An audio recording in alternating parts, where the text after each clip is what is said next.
Nouvel épisode du Truc, notre série ludopédagogique pour vous aider à maîtriser les techniques cinématographiques. Ce soir, dissection de la caméra film. Aujourd'hui, le Truc s'intéresse à un outil fondamental, la caméra. Il en existe une multitude de modèles, mais les deux grandes familles sont les caméras film et les caméras vidéo. Ce bref exposé va vous faire comprendre les principes de base de la caméra film. La caméra vidéo sera disséquée une autre fois. Comme son nom l'indique, la caméra film utilise une pellicule pour enregistrer les images. Son procédé repose sur le principe visuel de la persistance rétinienne que nous avions déjà évoqué lors de notre exposé sur la croix de Malte. Une série d'images fixes défilant devant notre œil produit l'illusion du mouvement. Après de nombreuses années d'expérimentation, la cadence d'enregistrement standard a été fixée à 24 images par seconde. Valeur qui suffit à créer l'illusion, quelle que soit la rapidité du mouvement filmé. Pour des effets spéciaux, comme les ralentis et les accélérés, on fait parfois varier cette valeur. Mais approchons-nous du cœur de la bête et profitons de sa dissection pour faire un peu d'étymologie. Il s'agit d'une chambre noire dont le principe fut décrit dès Aristote et nommé en latin camera obscura, c'est-à-dire chambre obscure.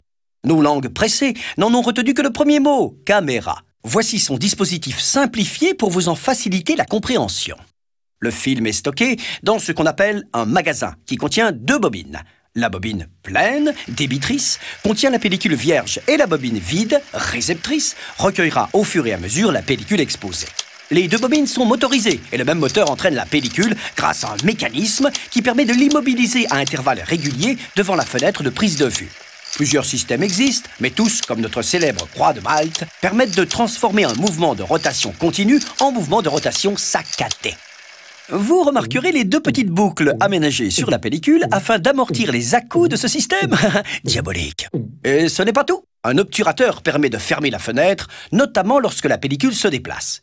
Il s'agit d'un demi-disque dont la rotation est synchronisée sur notre rythme de 24 images secondes. Accrochez-vous, nous allons faire quelques calculs. Pendant un demi-tour, soit 1/48e de seconde, la pellicule est exposée, puis cachée pendant l'autre demi-tour. Avec ce réglage, vous remarquerez que lorsque l'on filme des actions rapides, les images sont floues, car l'exposition pendant 1/48e de seconde était trop longue. Qu'à cela ne tienne, l'obturateur est en fait constitué de deux demi-disques dont on peut ajuster les positions pour obtenir un temps d'exposition plus court, 1/100e de seconde, 1/200e de seconde, etc., etc., etc.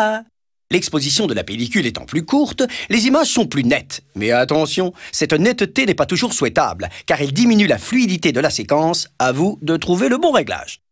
Quelques précisions maintenant sur la fenêtre d'exposition. Elle aussi est paramétrable. Rappelez-vous notre exposé sur les formats, selon que vous souhaitiez faire du 1.33, du 1.66, du 1.85, etc. Il vous suffira d'échanger le cache métallique qui définit la surface exposée sur la pellicule. Dans le cas des formats scope anamorphosés, comme le 2.35, un dispositif optique sera évidemment placé en amont. On récapitule. La caméra film permet d'échantillonner la réalité en série d'images fixes à raison de 24 images par seconde. L'obturateur permet de régler la durée d'exposition des images et la fenêtre définit le format de la surface exposée. À bientôt pour un nouveau truc!